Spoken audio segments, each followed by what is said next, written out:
Hi, my name is Caitlin. Welcome to my channel. I'm the author of the fantasy novel, A Choice for Essence, available on Amazon. This video is my second video on world building. In the first one I made, I listed my steps of my world building process. It's linked below if you haven't watched that one yet. And in that video, I said I would then make future videos kind of going into detail on each of the steps. In this video, I'm going to go over step 1 and step 2 because step 1 is actually I write the story first. And it's not really, I just write the story. There's not really much to talk about there. The main reason I do this is because I'm not actually much of a planner when it comes to first writing a story.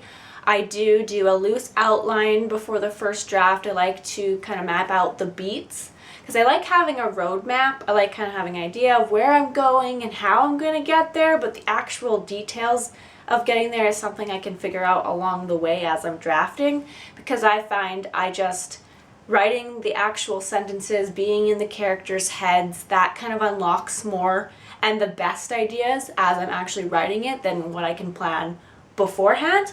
It's the same for world building too. I do have an idea of the world and where the story I'm writing is taking place and the elements to all that, but I don't always have it like kind of officially mapped out. Like I don't have the rules of the world figured out yet. I want to focus on telling the story, because to me the story is the most important part of a book, because I'm writing to tell a story. That's why when I'm first drafting a story, I focus on the story.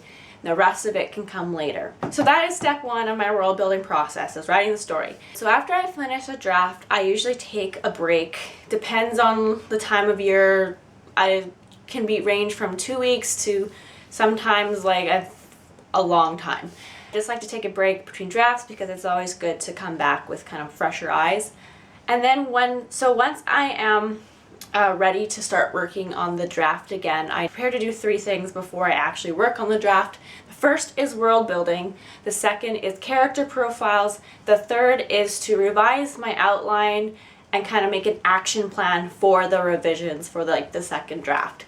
Since this is a video on world building, I'm just going to focus on the world building part of that. So what I do once I'm ready to start working on the second draft is I read through my first draft and highlight pretty much any element that could be considered a world building element, whether that's like a setting, location, like a town or village.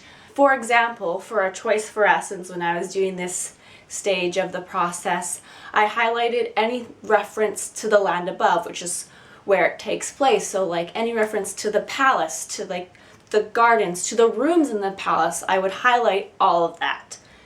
To do with the people, cultural backgrounds, to do with like the characters, any species that I highlight. For example, in A Choice for Essence, I have gods and goddesses and godlings and spirits, so I highlighted any references to those species. And of course the magic.